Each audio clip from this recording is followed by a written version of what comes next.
Two medical workers that were attempting to stop ICE from arresting an illegal alien have been indicted? Good.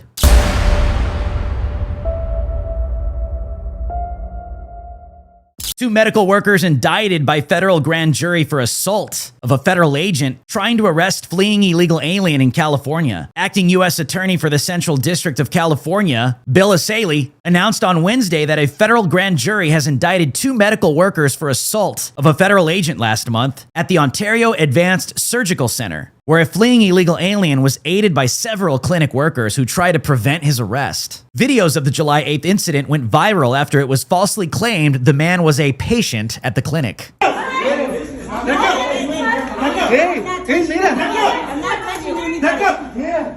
You guys need a warrant to come in here. Property. This is a fucking business. You guys don't even identify yourself. Identify yourself. Look, dame la. Where's your badge? ID? ID? ID? Where's your ID? ID? You're gonna get charged. ID?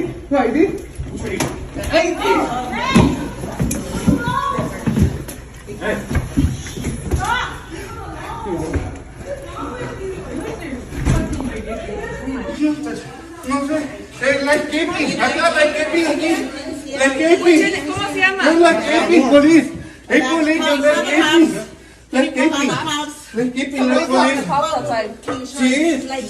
This is a private district. Like that.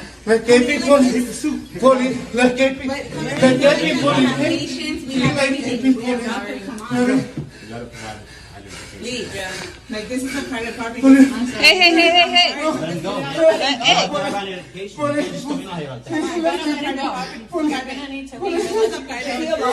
Is he alone?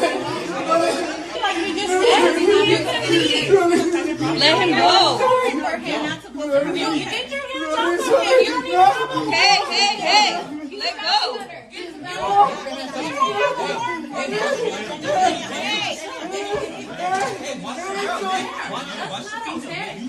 I'm just telling you, watch The Department of Homeland Security issued a statement July 9th on the incident. The facts.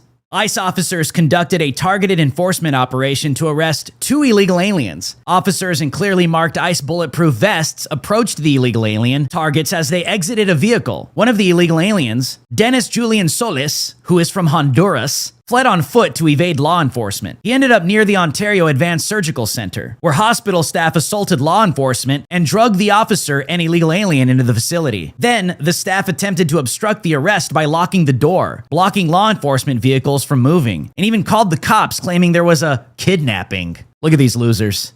You get what you deserve. Asaley posted Wednesday that both suspects have been indicted by a federal grand jury, stating, quote, "Update.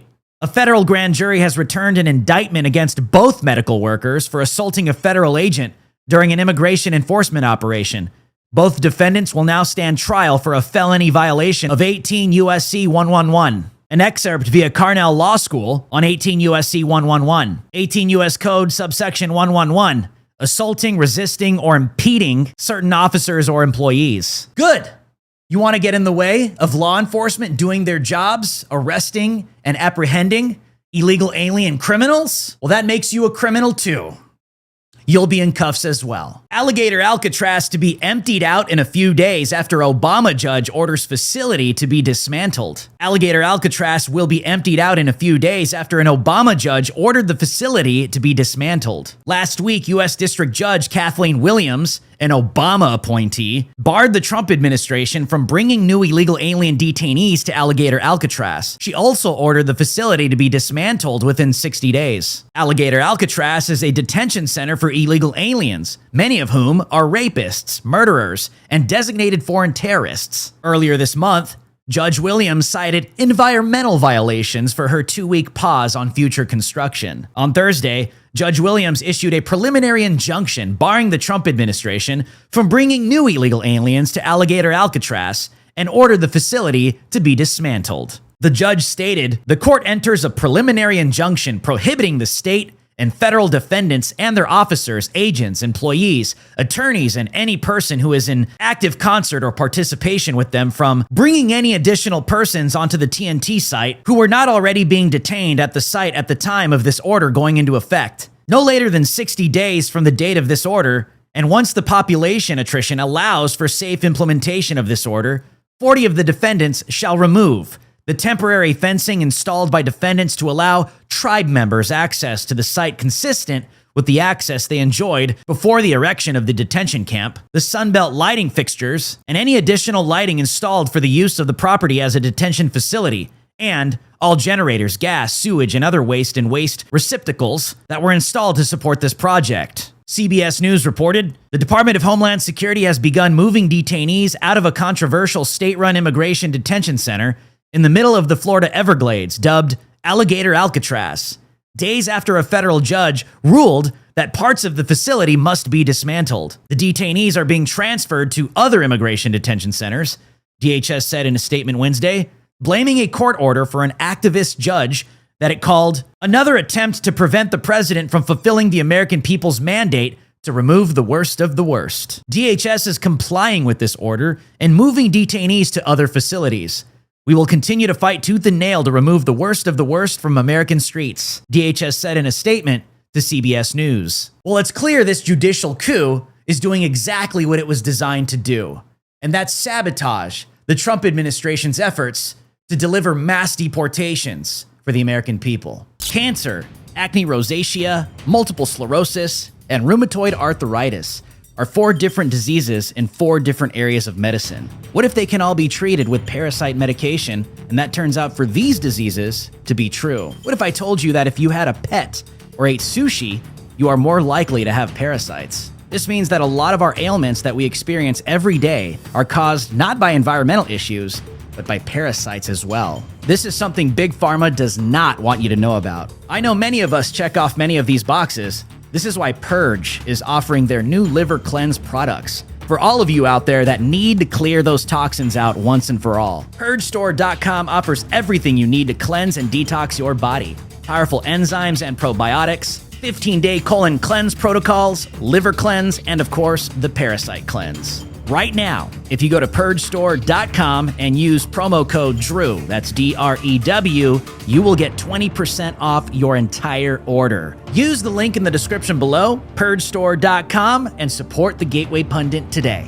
The Gateway Pundit is supported by the people, we the people, that is you, the American people. We thank you for your support. Democrat VA gubernatorial candidate Abigail Spanberger wants to turn Virginia into a sanctuary state for illegal aliens. Abigail Spanberger, the Democrat candidate for governor of Virginia, is vowing to turn the Commonwealth into a sanctuary state by reversing the immigration policies put in place by the current governor, Republican Glenn Youngkin. Spanberger made her comments about immigration in an interview with Virginia Mercury. Spanberger vows to scrap Youngkin's immigration order if elected governor.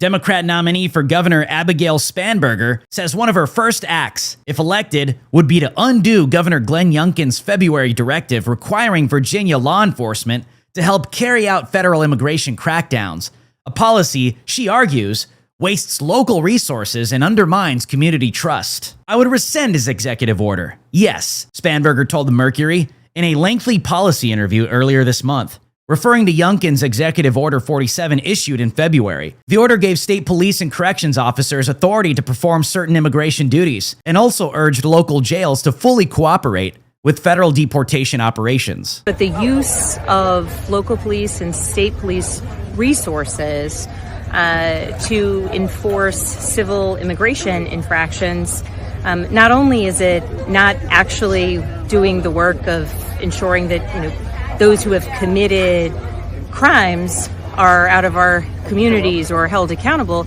but it's actually a distraction of resources, both in terms of personnel hours and money, from actually keeping our communities safe from any sort of community, by ensuring any type of community policing, let alone any sort of law enforcement action. Now all of a sudden, these Democrats are pro-fund the police, when in 2020, they were all pro-defund the police. Now all of a sudden they care about policing and funding policing so that the American people and neighborhoods and cities are safe? Well, because of what has obviously happened. The opposite. American cities are not safe. American neighborhoods are not safe. And everybody knows who to blame. It's them. Speaking of crime, Chicago Mayor Johnson repeatedly refuses to answer when asked if more police would reduce crime in the city. Chicago Mayor Brandon Johnson appeared on MSNBC's Morning Joe recently and repeatedly refused to answer when host Joe Scarborough asked him if more police would reduce crime in the city. The entire conversation was predicated on the idea that Trump may send federal forces to the crime-torn city, and Scarborough was trying so hard to tee up the ball for Johnson, almost outright urging him to give the obvious answer. But Johnson just refused to respond. When he did finally offer an answer, it was all about other issues like affordable housing and social welfare spending. I'm curious, and this does come down to an ideological difference between people. Do you believe that the streets of Chicago would be safer if there were more uniformed police officers on the streets of Chicago? I believe the city of Chicago and cities across America would be safer if we actually had, affordable housing. Wow. Typical low IQ, woke DEI hire. These people think they're making a point when they're just yapping nonsense. This is why Democrats are failing and tanking in their approval ratings miserably fast. My name is Drew Hernandez for the Gateway Pundit, and you have been on Watch with Drew Hernandez. I'll see you guys on the next one.